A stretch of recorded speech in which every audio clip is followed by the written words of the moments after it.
Bismillahirrahmanirrahim. Assalamualaikum warahmatullahi wabarakatuh.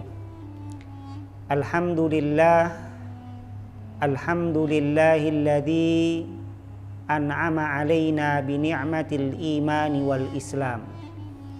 Asyhadu an la ilaha illallah wahdahu la syarikalah, al-malikul haqqul mubin. Wa asyhadu anna Muhammadan abduhu wa rasuluh, sayyidul awwalin wal akhirin. Allahumma salli wa sallim wa barik ala sayyidina wa habibina wa syafi'ina Rasulillah Muhammad ibni Abdillah sallallahu alaihi wasallam, amma ba'du. Faqad qala Allah ta'ala fi kitabihi, a'udzu billahi minasyaitonir rajim. Bismillahirrahmanirrahim. Wa anzalallahu 'alaikal kitaba wal hikmata wa 'allamaka ma lam takun ta'lam wa kana fadlullahi 'alaika 'azima. Rabbi shrahli sadri wa yassirli amri wahlul 'uqdatam min lisani yafqahu qawli. Para pemirsa Syiar TV yang dimuliakan dan dirahmati oleh Allah Subhanahu wa Ta'ala, kita awali pada perjumpaan hari ini dengan mengucapkan kalimat hamdalah sebagai salah satu bentuk rasa syukur kita ataupun rasa terima kasih kita kepada Allah, yang mana hingga pada kesempatan hari ini Allah Subhanahu wa Ta'ala masih memberikan kepada kita iman, masih memberikan kepada kita kesehatan, masih memberikan kepada kita usia yang lebih. Mudah-mudahan apa yang Allah Subhanahu wa Ta'ala limpahkan, karuniakan kepada kita, mudah-mudahan kita bisa istiqamah di dalam melaksanakan apa yang sudah menjadi kewajiban-kewajiban kita sebagai hamba-hambanya Allah, dan mudah-mudahan pula kita bisa istiqamah di dalam melaksanakan apa yang sudah menjadi kewajiban-kewajiban kita sebagai hamba-hambanya Allah Subhanahu wa Ta'ala, serta meninggalkan apa yang Allah Subhanahu wa Ta'ala haramkan kepada kita. Amin amin ya rabbal alamin. Kedua kalinya salawat serta salam tercurahkan atas junjungan Nabi besar kita Muhammad sallallahu alaihi wasallam, kepada keluarga beliau, sahabat beliau, pengikut beliau, dan khususnya kepada umatnya yang senantiasa bertakwa kepada Allah Subhanahu wa Ta'ala. Mudah-mudahan Allah Subhanahu wa Ta'ala senantiasa menanamkan di dalam hati kita rasa mahabbah, rasa kecintaan yang sangat besar kepada Nabi besar kita Muhammad sallallahu alaihi wasallam, dan mudah-mudahan pula kita semua termasuk umatnya Nabi Muhammad yang mendapatkan syafaat dari Nabi besar kita Muhammad sallallahu alaihi wasallam fi yaumil qiyamah. Amin amin ya rabbal alamin. Para pemirsa Syiar TV yang dimuliakan dan dirahmati oleh Allah Subhanahu wa Ta'ala, pada episode kali ini dalam kajian kitab Ahkamun Nisa karya Al-Imam Abil Farad Ibnul Jauzi, bab yang kita bahas bersama-sama yaitu mengenai tentang wa arkanuha, yaitu rukun-rukun di dalam pelaksanaan ibadah sholat itu sendiri. Setelah pada episode yang sebelumnya kita bersama-sama membahas, mempelajari mengenai tentang syarat-syarat di dalam keabsahan pelaksanaan ibadah salat itu sendiri. Lalu al-musannif rahimallahu ta'ala menjelaskan kepada kita yaitu mengenai tentang rukun-rukun di dalam pelaksanaan ibadah salat. Dan di dalam rukun-rukun sholat ini tidak hanya berlaku bagi orang yang melaksanakan ibadah sholat fardu ataupun sholat 5 waktu. Tetapi rukun-rukunnya sholat ini itu berlaku terhadap rukun-rukun di dalam pelaksanaan ibadah sholat sunnah juga. Jadi intinya bahwasanya rukun-rukun di dalam sholat itu tidak hanya berlaku pada saat sholat wajib, tetapi rukun-rukunnya sholat itu juga berlaku bagi orang yang melaksanakan ibadah sholat sunnah seperti sholat duha, sholat tahiyatul masjid, sholat qobliyah, sholat ba'diyah, sholat hari raya idul fitri, sholat hari raya idul adha, dan sholat-sholat sunnah yang lainnya. Para pemirsa Syiar TV yang dimuliakan dan dirahmati oleh Allah Subhanahu wa Ta'ala, di kalangan ulama Asy-Syafi'iyah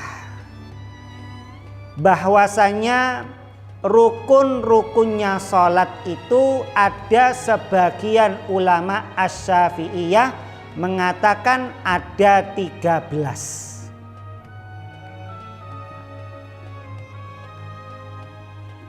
Ada sebagian ulama lagi seperti di dalam kitab Safinatun Najah, rukun-rukunnya sholat itu ada 17.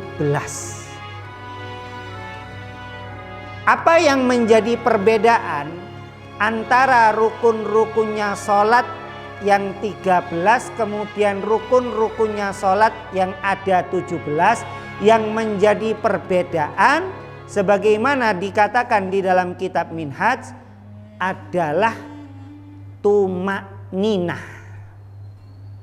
Jadi di antara tumak-ninah itu digabungkan hanya dihitung satu, yang mana ulama mengatakan bahwasanya rukun-rukunnya sholat itu ada 13. Para pemirsa Syiar TV yang dimuliakan dan dirahmati oleh Allah Subhanahu wa Ta'ala, adapun ulama seperti Syekh Syamir Al-Hadrami, yaitu pengarang daripada kitab Safinatun Najah, beliau mengatakan bahwasanya rukun-rukunnya sholat itu ada 17. Jadi rukun-rukunnya sholat itu ada 17. Itu dikarenakan tumak-ninah itu tidak hanya dihitung satu, tetapi dihitung berkali-kali. Seperti iktidal ada tumak-ninahnya, ruku ada tumak-ninahnya, kemudian sujud ada tumak-ninahnya, kemudian duduk di antara dua sujud itu juga ada tumak-ninah. Oleh sebab itu Syekh Syamir Al-Hadrami beliau mengatakan di dalam kitabnya bahwasanya rukun-rukunnya sholat itu ada 17. Lantas bagaimana di dalam kitab Ahkamun Nisa, yaitu kitab yang kita kaji pada kesempatan hari ini, yang mana beliau kebetulan adalah seorang ulama yang bernama Al-Imam Abil Farad Ibnul Jauzi, bermadhab bukan madhab Al-Imam Asy-Syafi'i, tetapi madhabnya Al-Imam Abu Hanifah. Beliau mengatakan di dalam kitabnya bahwasanya rukun-rukunnya sholat itu hanya ada 15. Bahkan di dalam kitab ini dikatakan pula bahwasanya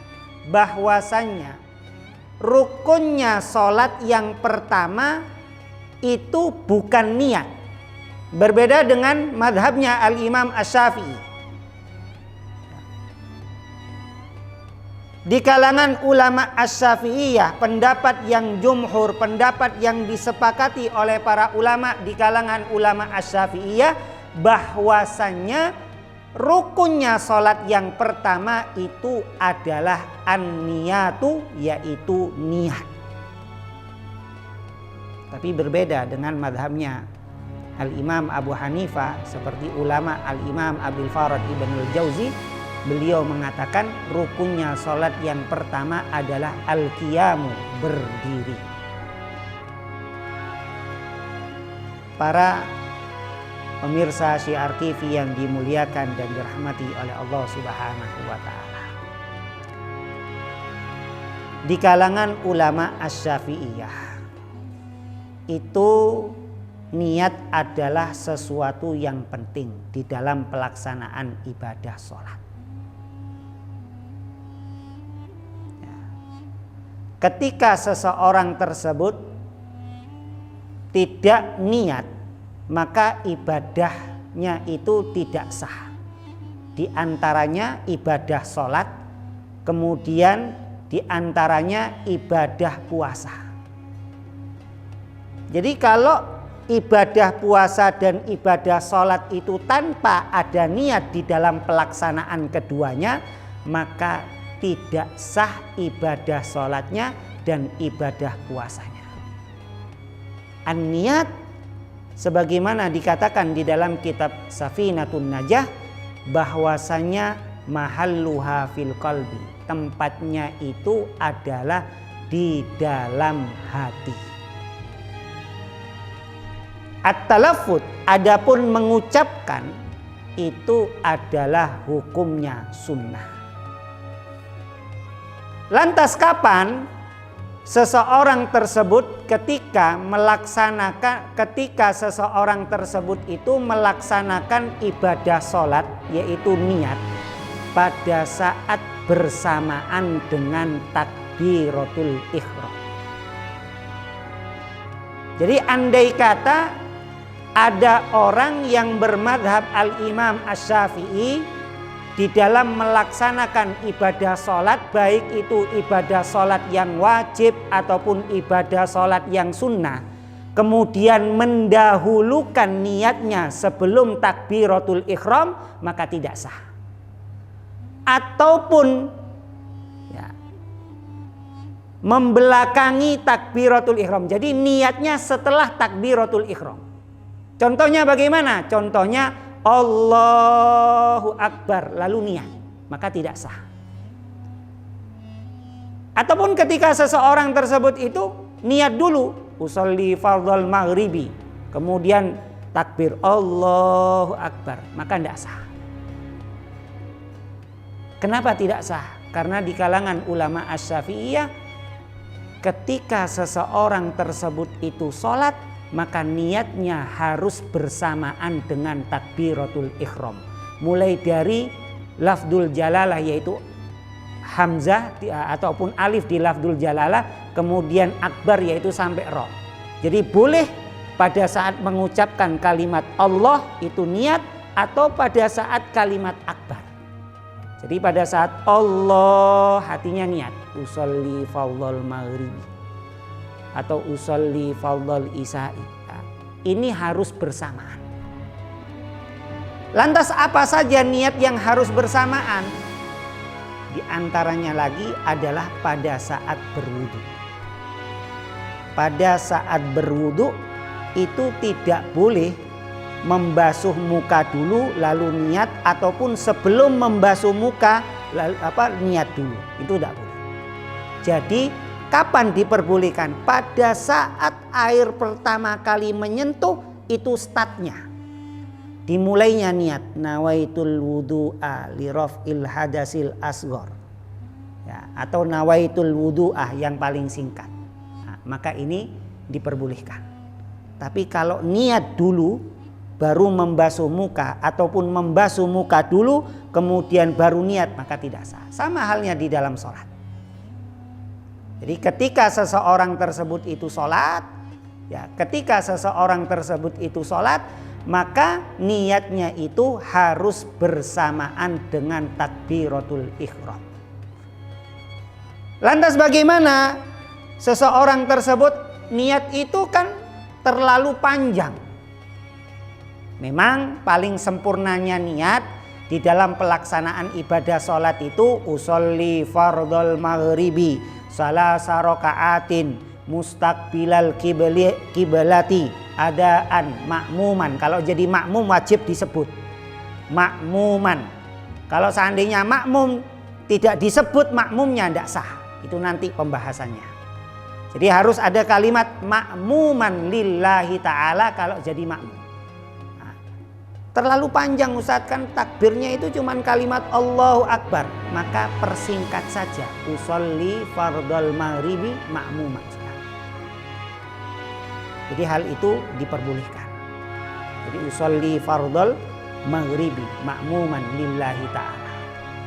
Ya, jadi niatnya itu adalah bersamaan dengan takbiratul ihram.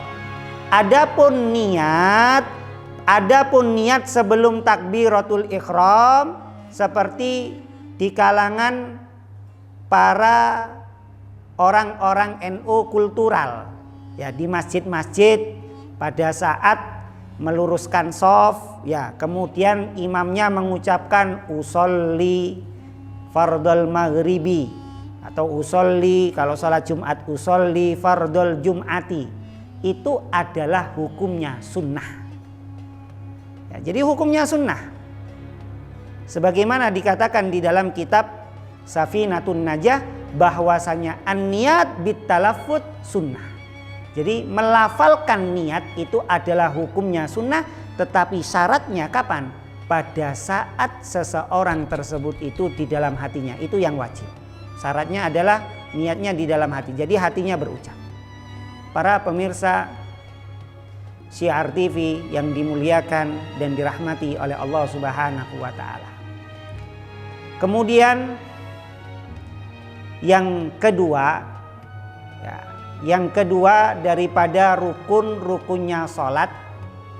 Ya, rukun-rukunnya salat baik itu salat sunnah maupun salat wajib adalah takbiratul ihram. Di kalangan ulama Asy-Syafi'iyah, banyak masyarakat awam itu tidak memahami apa yang dimaksud dengan takbiratul ihram. Takbiratul ihram itu adalah dua kalimat. Kalimat yang pertama adalah kalimat Allah, kemudian kalimat yang kedua adalah kalimat akbar. Bukan mengangkat tangan. Jadi mengangkat tangan itu adalah hukumnya sunnah. Sekali lagi, takbiratul ihram itu bukan mengangkat tangan. Takbiratul ihram itu adalah mengucapkan kalimat Allahu Akbar. Itu adalah kalimat takbiratul ihram. Adapun seseorang tersebut tidak mengangkat kedua tangannya, itu hukumnya sunnah. Kalau seandainya ada orang yang sholat pada saat takbiratul ihram tidak mengangkat kedua tangannya, apakah sah sholatnya? Di kalangan ulama Asy-Syafi'iyah sah. Karena bukan termasuk rukun. Karena mengangkat kedua tangan adalah hukumnya sunnah. Para pemirsa Syiar TV yang dimuliakan dan dirahmati oleh Allah Subhanahu wa taala. Kemudian ketika seseorang tersebut itu mengucapkan kalimat takbiratul ihram itu tidak boleh dibolak-balik. Jadi akbar Allah tidak boleh. Jadi harus Allahu Akbar. Tidak boleh akbar Allah. Itu tidak boleh. Jadi Allahu Akbar. Nah, itu syarat yang pertama. Kemudian syarat yang kedua, di antaranya lagi ketika seseorang tersebut mengucapkan, melafalkan kalimat Allahu Akbar, itu harus dilafalkan, diucapkan, bukan di dalam hati. Jadi mengucapkan takbiratul ihram itu syarat wajib. Syarat yang harus pada saat mengucapkan kalimat takbiratul ihram. Beda dengan niat. Kalau niat sunnah diucapkan, wajibnya dalam hati. Tapi kalau takbiratul ihram itu adalah wajib dilafalkan, wajib diucapkan. Minimal, nah ini ada batas minimalnya. Minimal suara yang didengungkan itu dapat didengar untuk dirinya sendiri. Jadi kalau seandainya ada orang yang sholat, ya, suaranya lirih banget, pelan banget. Ya. Apakah hal yang semacam itu mempengaruhi? Kalau dia itu tidak jelas kalimat Allahu Akbarnya di dalam apa yang diucapkannya, maka tidak sah takbiratul ihram. Kalau sudah tidak sah takbiratul ihramnya, maka secara otomatis sholatnya pun tidak sah. Kenapa sholatnya tidak sah? Karena menghilangkan akan rukun-rukunnya sholat. Karena rukun-rukunnya sholat itu adalah tidak boleh dipisahkan antara satu dengan yang lainnya. Jadi harus dipenuhi semua. Jadi harus dipenuhi semua. Jadi kalau seandainya rukun-rukunnya sholat seperti dalam kitab Safinah itu 17, dilakukan cuma 5 saja, maka tidak sah. Harus dipenuhi semua. Para pemirsa Syiar TV yang dimuliakan dan dirahmati oleh Allah Subhanahu wa taala.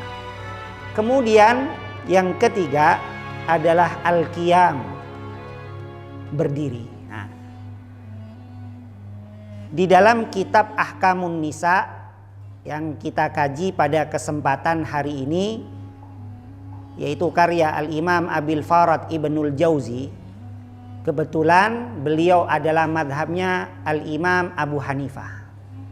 Jadi madhabnya Al-Imam Abu Hanifah itu niat tidak termasuk rukunnya sholat. Kemudian takbiratul ihram itu tidak termasuk daripada rukunnya sholat.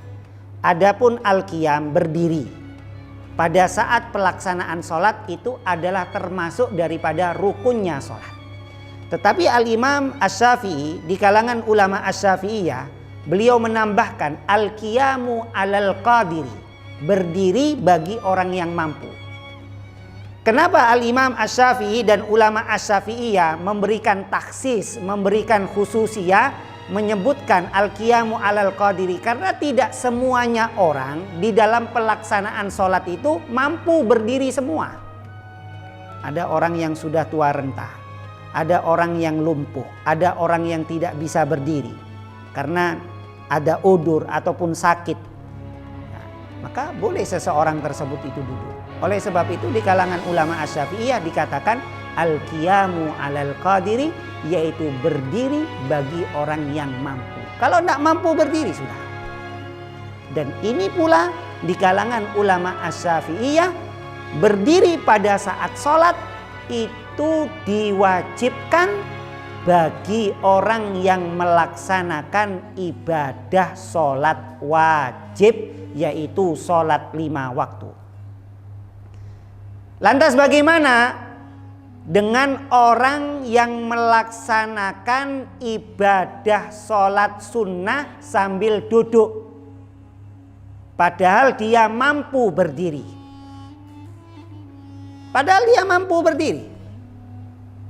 Nah, beliau mampu berdiri, beliau mampu berjalan, tidak dalam keadaan sakit, tapi sholat sunnah sambil duduk, apakah boleh? Hukumnya diperbolehkan di kalangan ulama Asy-Syafi'iyah, karena ada dalam satu hadis Rasul Shallallahu Alaihi Wasallam itu pernah melaksanakan ibadah sholat sunnah sambil duduk. Tetapi ketika kita memahami konteks hadis tersebut, Rasul Shallallahu Alaihi Wasallam itu tidak sering. Kadang-kalanya orang itu memakai dalil satu hadis dipakai ya sebagai apa ya, dianggap keringanan bagi mereka, akhirnya membiasakan sholat sunnah, sholat sambil duduk saja. Rasulullah sholat sambil duduk. Rasulullah memang pernah sholat sunnah sambil duduk meskipun tidak dalam keadaan sakit, tetapi beliau tidak pernah melakukan seringkali. Nah, jadi tidak melakukan seringkali ya, kadang-kadang. Jadi kadang-kadang beliau melakukannya. Apakah kita boleh melakukan? Boleh.